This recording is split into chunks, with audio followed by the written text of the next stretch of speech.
بسم اللہ الرحمن الرحیم. چلتے ہیں ہم اپنے نیکسٹ کیس اسٹڈی کی طرف. ہم نے رینسم ویئر کے بارے میں پڑھا تھا. رینسم ویئر کیا تھا؟ وہ آپ کا کوئی بھی مالویئر ہوتا ہے، وہ آپ کے ڈاٹے کو انکرپٹ کر دیتا ہے اور اس کے اگینسٹ وہ جو اٹیکر ہوتا ہے وہ آپ سے پیسے ڈیمانڈ کرتا ہے، یوزلی ان ڈالرز یا بٹ کوائن، کہ آپ اس کو وہ پے کریں. تو وہ یا کرپٹو کرنسی میں آپ اس کو وہ پے کریں تاکہ وہ آپ کا ڈیٹا آپ کو کی دے دے. تو اس کا ایک بڑا 2021 میں یہ کلونیل پائپ لائن تھی. یہ one of the largest U S کی فیول پائپ لائن تھی. اس کو ہیکرز نے ایک dark site targeted the colonial pipe line.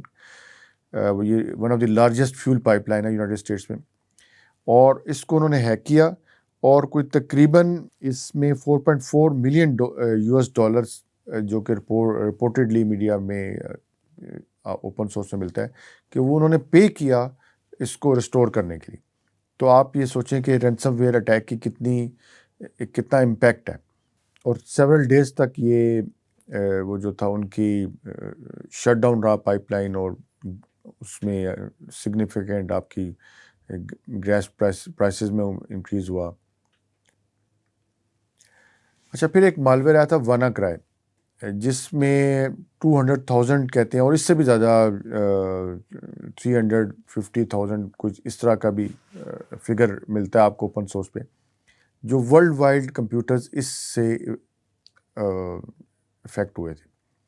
اور یہ وارم کی طرح تھا، یعنی ایک کمپیوٹر اگر افیکٹ ہو گیا تو وہ دوسرے کے لیے سورس کے طور پہ بھی کرتا تھا، یعنی دوسرے کی ڈیوائس کوئی اس کے ساتھ اٹیچ ہوئی USB، اور وہ USB کسی دوسرے کمپیوٹر کے ساتھ لگی تو وہ پھیلتا جا رہا تھا. تو یہ اس نے ہیلتھ سسٹم میں اور بہت بڑا امپیکٹ تھا یہ وانا کرائے مالویئر کا. اوور 150 کنٹریز کہتے ہیں اس مالویئر سے افیکٹ ہوئی.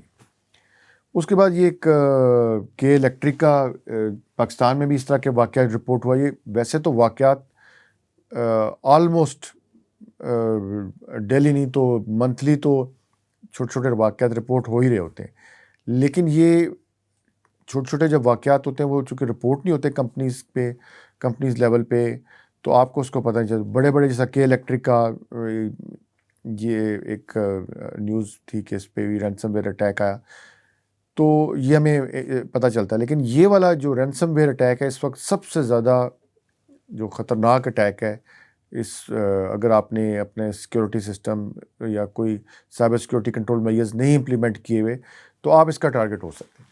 آپ کا ڈیٹا آپ نے کوئی اس کا بیک اپ ہی نہیں بنا کے رکھا اور سیدھا آپ نے آن لائن اویلیبل کیا ہوا ہے، تو وہ کوئی بھی آئے گا وہ انکرپٹ کر دے گا. تو اس کے لیے کچھ پروسیجرز ہیں، پالیسیز ہیں، آپ فالو کریں تو آپ اس اٹیک سے بچ سکتے ہیں. پھر ہم نے سائبر اسپوناج کی ٹرم پڑھی تھی، سائبر اسپائنگ بھی اس کو کہہ سکتے ہیں، اور یہ کوورٹلی آپ کی ڈیوائس سے انفارمیشن کی ایکوزیشن ہے بیسیکلی. تو پیگاسس ایک تھا sophisticated spyware capable of infecting iOS and Android devices. It can secretly extract messages, photos, email, call logs and more allowing for surveillance of targeted individuals. تو یہ بہت اس کے بارے میں بھی خبریں ہیں. گورنمنٹ ایجنسی جو مختلف ملکوں کے ایجنسیز تھی وہ اس کو یوز کر رہی تھیں. اس کے بعد یہ آپ کو کچھ ایگزامپلز نظر آ رہی ہیں سلائیڈ کے اوپر اسپائی ویئر کی. یہ آپ جا کے اپنے ٹائم پہ ان کو دیکھ سکتے ہیں. یہ ایک فون چارجنگ اسٹیشن تک میں وہ ایک اسپائی ویئر انہوں نے مطلب ایک انسٹال ہوا، یہ بھی ایک نیوز تھی. اچھا، پھر Crypto AG cyber espionage 1950 to 2010 intelligence coup of the century بھی اس کو کہہ رہے ہیں. یہ ہے کہ جی Crypto AG Swiss company produce cryptographic equipment use by governments and organisations worldwide. However, it was revealed in 2020 that Crypto AG had been secretly owned by CIA in partnership with BND, German Federal Intelligence Service.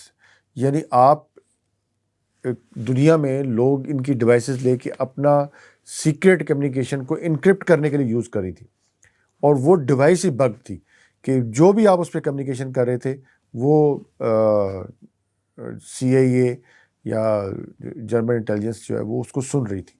تو اس کو یہ بہت بڑا scandal تھا جو کہ جس نے گلوبل ٹرسٹ کا کرپٹوگرافک میں شاک ویو کی طرح یہ آیا.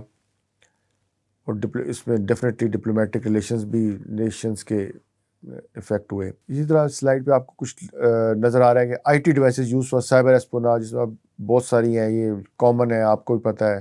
ہڈن آئی پی کیمراز ہیں، جی پی ایس ٹریکرز ہیں، مائکرو فونز ہیں، وائرلیس نیٹورک اڈاپٹرز ہیں، U S B hacking devices ہیں.